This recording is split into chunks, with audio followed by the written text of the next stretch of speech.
Hello, dear queens. So, you are about to marry, you are dating someone, and it's getting serious. So, I want to give you five red flags, five types of men that you should avoid marrying. That if a man have these qualities, it's a serious red flag that you should run away from. Okay, so my name is Kofo Akib. I'm a marriage and relationship coach. If this is your first time of coming to my channel, please consider subscribing. And if you are returning listener, welcome to today's video. So I want you to succeed in your marriage because too many marriages are failing these days because of lack of adequate preparation and marrying the wrong person in the first place. So I don't want that to be you, and that's why I want you to watch out for these red flags so you know that this is a man you need to run away from. The number one red flag you should look for is a man that puts you down. So if you are dating a man and is always putting you down, complaining about stuffs about you, saying things that makes you feel shame, acting like he's embarrassed about you, that is a serious red flag. When you are dating a man and then he is acting as if you are not good enough for him, he's always saying maybe you have a little bit of weight and he's always complaining about your weight, or you are slim and he's always complaining about how slim you are, that you need to add extra weight. If it's acting like you are not good enough for him in some certain aspects, that you need to change some aspect of yourself, is a serious red flag. Or maybe he's always acting embarrassed by you. Maybe you are going somewhere and you are kind of person that can be a little bit clumsy and you are bumping into things, and then he's looking at you, oh, why don't do that? Like he's seriously embarrassed about you, or he's embarrassed about what you are wearing, the way you are dressed. You don't want a man who cannot love you unconditionally, who cannot accept the whole of you. And I know that there is room for growth. I know that, and that's also important in a marriage. You want a man that will support you in growing in where you are, you need, in the areas of life where you need growth. But there is a difference between when a man is supporting you with love and say, hey honey, watch out, and when a man is like embarrassed about you, ashamed of you, doesn't want you to meet some of his friends, doesn't want you to take you out, wants to keep you hidden, is always complaining how you need to lose weight. That's a red flag. The second red flag is when you are dating a man that wants to go extra miles for you, and you will know, it might have been happening, and then you are just giving him excuses, putting it off, like, oh, he's busy. If he's not busy, he would have come to this occasion that is important to me. Oh, he's in a hurry. If he's not in a hurry, he would have dropped me where I'm going. Oh, he doesn't have money. If he has money, he would have bought this thing for me. All the excuses that you are giving me, you need to look at it.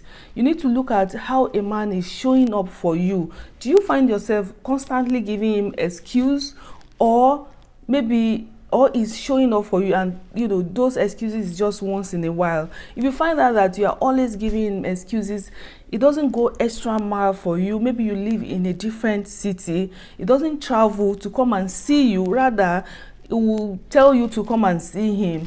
Or it doesn't remember important stuff about you, maybe something you have told him before that you want to do that is important to you. It doesn't remember it. It doesn't remember to ask you to follow up about it. That's a red flag. That's a red flag.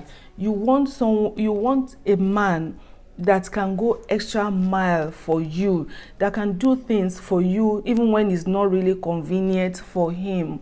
And I'm not saying that you should abuse that and you should always make him uncomfortable and demand and make impossible demands of him. I'm just saying that you want to be able to see that he has that capability of going extra mile for you when it needs be. And then you also have that capability to be considerate of him. Number 3 red flag is emotional unavailability. Please, please, please make sure that the man you want to marry is emotionally available, is emotionally secure, and emotionally attuned. Meaning, he can openly express his love for you. You can see adoration in the way he looks at you. He can talk about how he fell in love with you, what he fell in love with about you. Don't excuse him. And this is why a lot of women end up with marrying an emotionally unavailable guy. In the process of dating, you give him excuses. You say he's shy. You call him, he's a shy guy. That is why he's acting like that. Look, there is a difference between when a man is shy and when a man is emotionally unavailable. If you meet a shy guy, how you know a shy guy is that maybe he doesn't want to go to places or interact with a lot of people. But when he is with you that he loves, he expresses himself. He lets you know. He expresses his love for you. So if you are not really getting that from him, if you feel like he's not really expressing enough love to you like you will want to, he's not telling you what you want to hear. Maybe if you want to bring up the topic like that will make him to be emotional and express love for you, he shy away from it, he avoids it. That's a sign that he's emotionally unavailable. And when you marry him, it's going to lead to a lot of disconnection in your marriage, and you're going to feel very lonely. Number 3 red flag, which is for me is a huge red flag, is that he doesn't have a close relationship with God. Please, ladies, when you want to marry a guy, when you are dating a guy, be very, very watchful about how he relates to God. Be very watchful about his personal relationship with God. And I don't mean just praying, like observing salat. I mean having a personal relationship with God. You want to see on his phone that he has some apps that connect him to God. You want to see in his car some CDs of sermon, of something that connects him with God.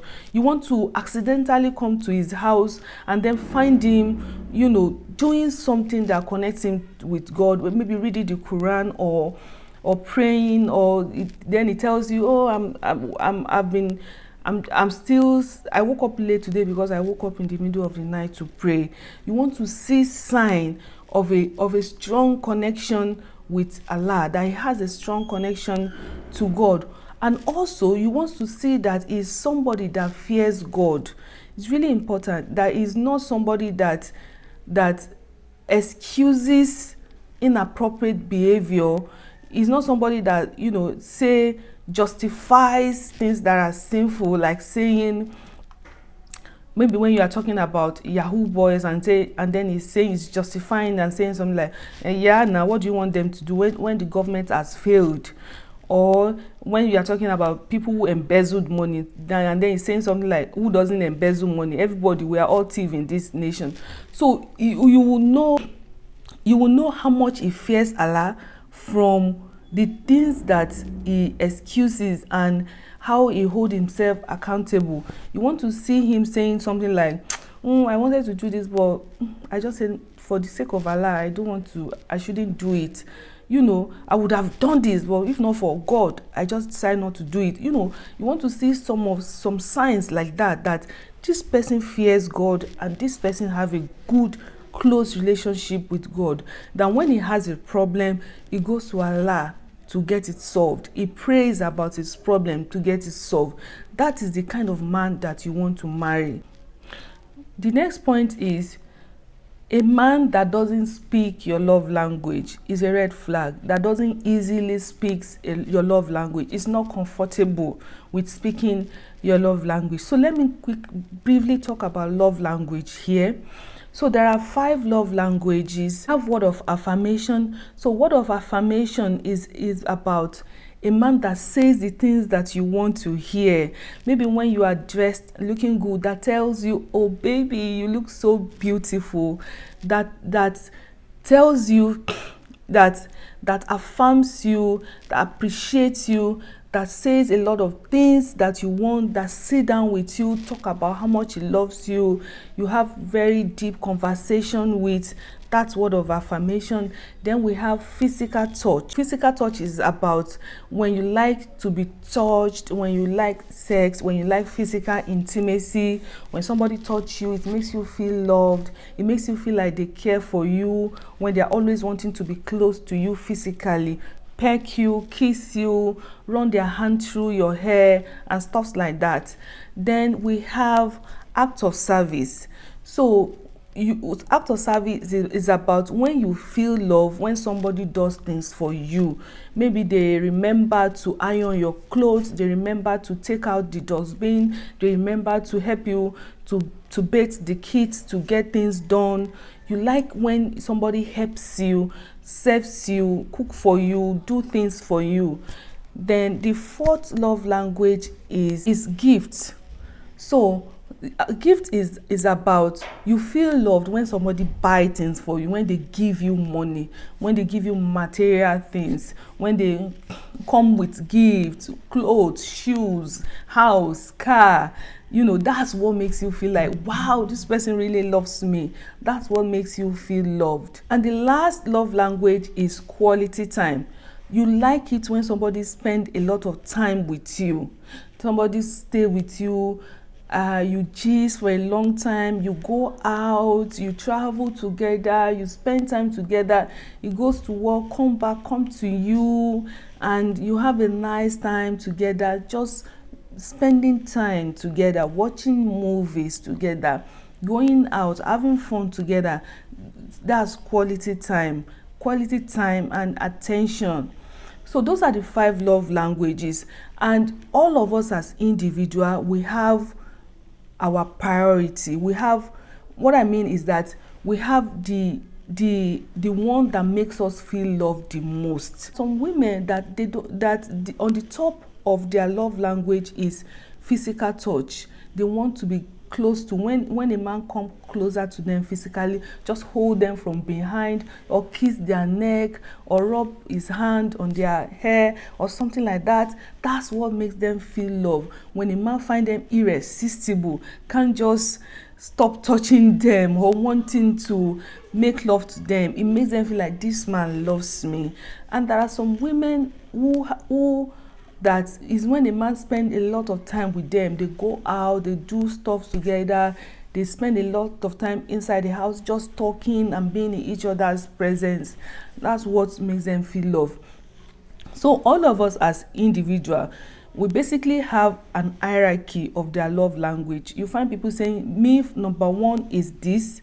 Number 1 way where I feel love is quality time. Number 2 is word of affirmation. Number 3 is act of service. Number 4 is gifting, and like that. So we all have different ways, different love language that we understand.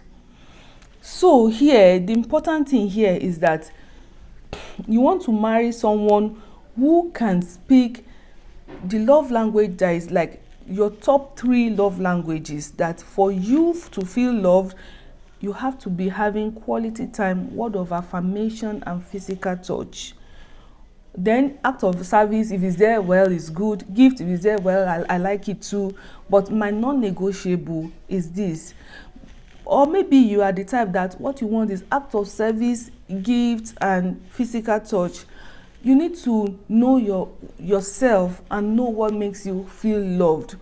And then you want to marry a man that finds it easy, that it's easy for him to speak your love language, that he can do it easily. All right, so it's going to be a red flag for you when you are on the top priority of your love language. It is word of affirmation, physical touch, and quality time. And then what all this guy wants to do is to buy you gifts, is to take you, drive you to somewhere, provide services for you and buy you gifts, that's a mismatch.